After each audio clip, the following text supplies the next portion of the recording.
Welcome to our YouTube channel nursing solution double eight.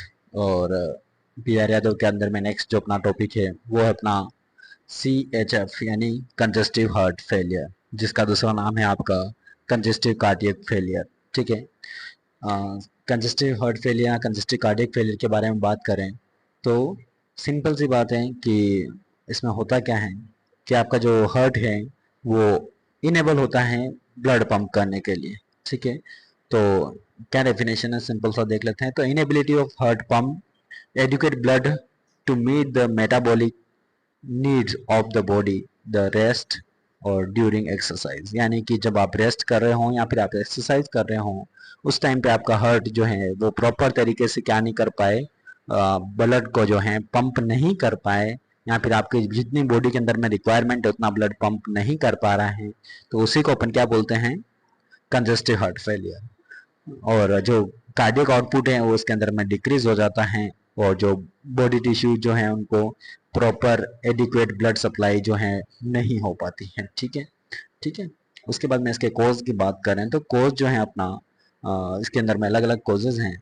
तो percentage के according देखें तो आपका जो इस्चेमिक हार्ट डिजीज है इसके अंदर में 62% जो है वो आपका इस्चेमिक हार्ट डिजीज जिम्मेदार होता है। 16% यानी 16% की बात करूं मैं तो सिगरेट एंड स्मोकिंग की वजह से होता है।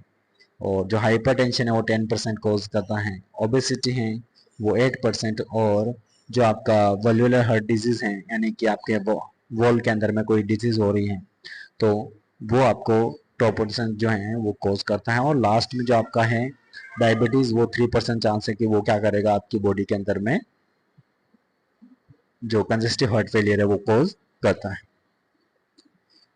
अब बात करते हैं अपन क्लासिफिकेशन की। जो आपका इस्चेमिक हार्ट डिजीज जो है, सॉरी आपका जो कंजेस्टिव हार्ट डिजीज है उसके अंदर में, तो अगर इनको क्लासिफाई करें अपन तो based on the failure of ventricle, heart failure is two type. ठीक है। वेंट्रिकल के फेलियर के हिसाब से दो टाइप का है। पहला आपका लेफ्ट वेंट्रिकल फेलियर। और लेफ्ट वेंट्रिकल फेलियर के अंदर हम बात करें तो एक तरीके से लेफ्ट वेंट्रिकल फेलियर के अंदर में होता ये है कि failure of the heart to main left ventricle output. ठीक है। एक तरीके से बोलूँ तो आपका लेफ्ट वेंट्रिकल है वही क्या कर दे, आप काम करना कम कर दे या फिर बहुत कम मात्रा में क्या करें, ब्लड को जो है वो पंप करें। देखो लेफ्ट वेंट्रिकल की बात करते हैं तो ये आपका हार्ट है, इसके अंदर में लेफ्ट और राइट दो हिस्से बना देते हैं। ठीक है। ये राइट और ये लेफ्ट। तो ये यहाँ पे एट्रियम आ जाते हैं आपके बहुत, और यहाँ पे वेंट्रिकल्स। तो अपन किसकी बात कर रहे हैं, लेफ्ट वेंट्रिकल की। लेफ्ट वेंट्रिकल अब पता है आपको किससे जुड़ा होता है, पल्मोनरी आर्टरी के साथ में जुड़ा होता है। यानी कि ये कहाँ भेजता है आपके ब्लड को, पल्मोनरी के अंदर यानी कि लंग्स के अंदर में भेजता है। तो अब इसका फेलियर होगा तो उस कंडीशन में होगा क्या कि आपका जो ब्लड है वो सही तरीके से क्या नहीं हो पाएगा, ऑक्सीजनेट नहीं हो पाएगा, प्योरीफाई नहीं हो पाएगा। अब सही तरीके से प्योरीफाई नहीं होगा तो आगे आपके जो राइट जो लेफ्ट एट्रियम है उसको भी क्या नहीं मिलेगा, प्रॉपर ब्लड नहीं मिलेगा। और जब इसको नहीं मिलेगा तो आगे की ब्लड सप्लाई भी कम हो जाएगी। तो ये जो लेफ्ट वेंट्रिकल कोज जो होता है वो एक तरीके से पल्मोनरी कंजेशन कोज करता है। ठीक है। पल्मोनरी कंजेशन के जो साइन फर्स्ट एविडेंट होते हैं एक तरीके से पल्मोनरी सिस्टम के रिगार्डिंग, यानी आपके लंग्स के रिगार्डिंग जो साइन है वो देखने को मिलते हैं। आपको कुछ साइन जो हैं वो यहाँ पे लिखे गए हैं। तो सिंपल सी बात है कि सबसे पहला जो साइन है इसके अंदर में क्या है, प्रोडक्टिव कफ विथ फोर्टिस्प्रोन। ठीक है। जो आपका जो ये देखिए पर्सन जिस तरीके कफ कर रखा है उस टाइप से आपको एक साइन तो कफिंग का दिखेगा।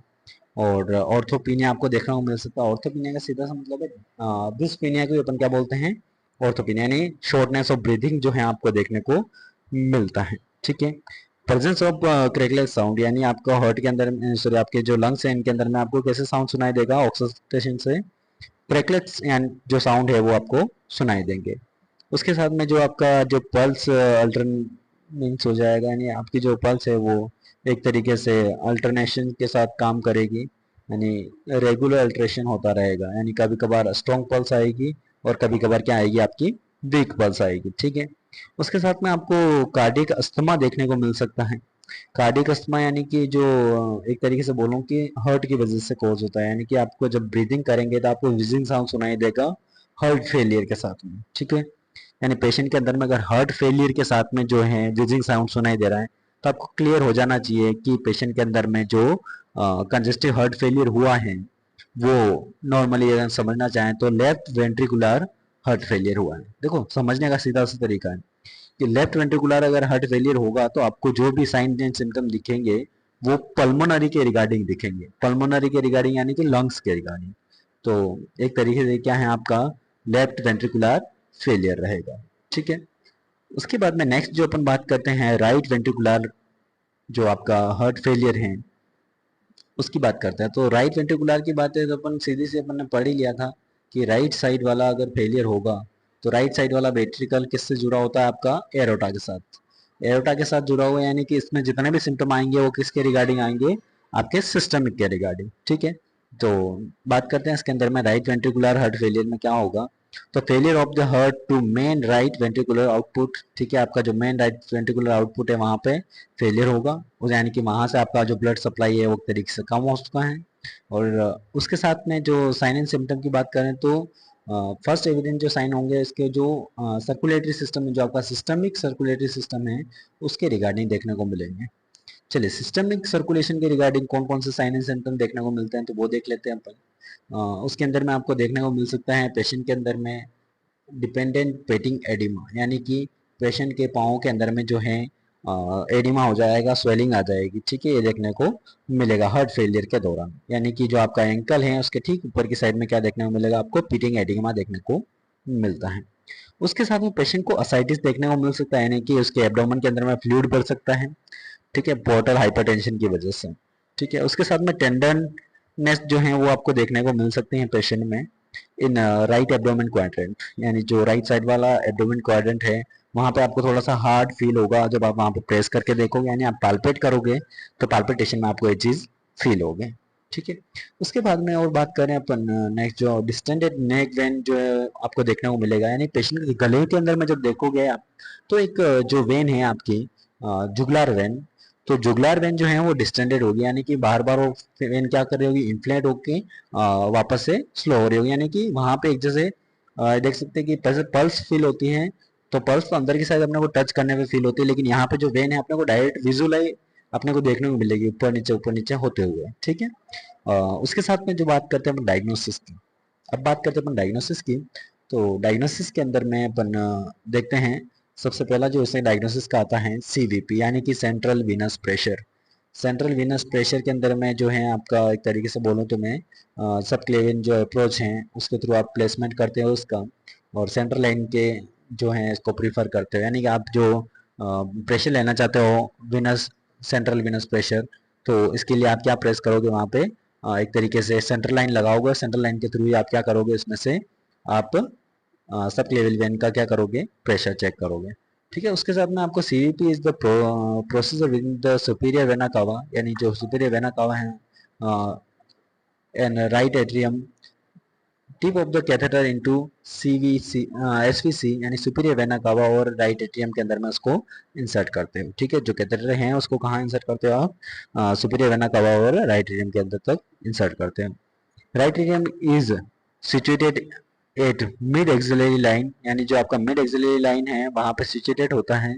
एक तरीके से बोलूँ तो ये अगर एक्सिलरी लाइन है तो ये मिड एक्सिलरी लाइन के यहाँ पे सिचुएटेड रहता है। ठीक है, फोर्थ इंटरकोस्टल स्पेस में जो है वो आपका एक तरीके से बोलूँ तो ये आपका राइट एट्रियम प्रेजेंट रहता है। ठीक है, procedure the zero point of the manometer should be adjust to right atrium. Keep the client is supine position with 45 degree head elevation. ठीक है, आपको पेशेंट को कैसे लेटाना है, एक तरीके से सुपाइन पोजीशन में, और उसका जो हेड है वो एलिवेट रखना है 45 डिग्री। अगर मैं इसको सिंपल सा बोलना चाहूँ तो ये कैसी पोजीशन है, सेमी फाउलर, यानी पेशेंट को किस पोजीशन में रखोगे आप, सेमी फाउलर पोजीशन के अंदर में। और जो उसका नॉर्मल वॉल्यूम जो है वो थोड़ा सा CVP is 3 to 8 mm of H रहता है। ठीक है, जो आपका सीवीपी है वो कितना रहता है, तो 3 to 8 mm ऑफ एच रहता है, ये आपको याद रखना है, कितना, 3 to 8 mm ऑफ एच।